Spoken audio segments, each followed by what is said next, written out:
Hello and welcome to another episode. Yet another one. I said I do this daily and here we are. It's day number 68, which means episode 68. That means we have provided you with a piece of simple and actionable advice for sales and selling, feeling more confident and selling more stuff for at least the last 68 days in a row now. 68 days and counting. And trust me, I've got about 6,000 days worth of content coming up. So you're not going to get rid of me anytime soon. If you're new around here, my name is James Newell. I teach people how to sell for a living, and for me, it comes in two very distinct components. First of all, you have to have what I call a clear sales message so people understand what you're trying to sell. And secondly, you need to have what I call selling confidence, the ability to be natural and comfortable and confident and relaxed in a selling situation, and maybe talking a little bit slower than I do when I get all excited on these podcasts. In this episode of the Daily Sales Message, episode number 68, we're talking about this notion that all feedback is good. All feedback is good. At times in your business career, selling career, you're going to come across people that don't like you, don't like your product, want a refund, it didn't work, they might complain, they might leave a bad review. It's going to happen. We can't really fight it. I wish it wouldn't happen, but it does.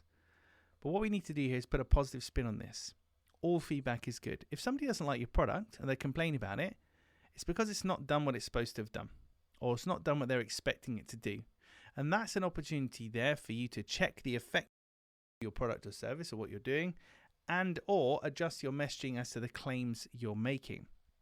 But either way, that piece of quote unquote bad feedback can be used as a springboard to improve your offering, improve your messaging, and do a better job next time around. So it's not the death sentence. It's not the end of the world that you might think it is. Nobody likes to get a negative review or a one-star review, but it can happen. So if it does happen to you, remember, all feedback is good feedback. Be polite and courteous with that person, even if you think they're in the wrong. Even if you think they're in the wrong, we can't start kind of throwing stones at people. So even if you think they're in the wrong, doesn't matter. Be polite, be courteous, take their criticisms on board. If they're asking you to do something to rectify it, makes commercial sense for you to do so, please do that where possible. Your ability to look after people and leave them happy, especially if they're complaining, can leave you in a really good position. And I know from experience that sometimes things can go wrong. You can put them right.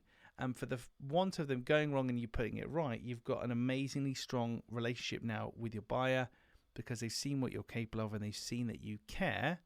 But if you just take a negative review, a piece of feedback or a cancellation or whatever on face value and let that rock you and go straight into your heart, it just feels so heavy and so annoying that negative things are happening, it can hold you back. Embrace feedback. Obviously, good feedback, that's what we're after, but you will get negative feedback. That's okay. What you need to do is focus on how can you learn from it? How can we get better? How can we prevent this issue from happening again? That's it for this episode of the Daily Sales Message. Tomorrow, episode number 69, we're going to be talking about talking. That sounds exciting, doesn't it? But you can't wait to tune in. We're talking about talking, and there's a particular thing, again, that you're probably not doing, you probably miss. Most people miss it. Most people don't have it. We will iron that out on our call tomorrow. We're not having a call, we're having a podcast. I'll iron that out on our podcast tomorrow. Thanks for listening. If you're not already subscribed, please hit that button. And if you are able to leave us a review on your podcast platform of choice, I'd very much appreciate that, because the more interactions and ratings and things we get, the more reach we'll get, and we can reach more people with our positive message. That's it for today. Thank you for listening. As always, I'll see you tomorrow.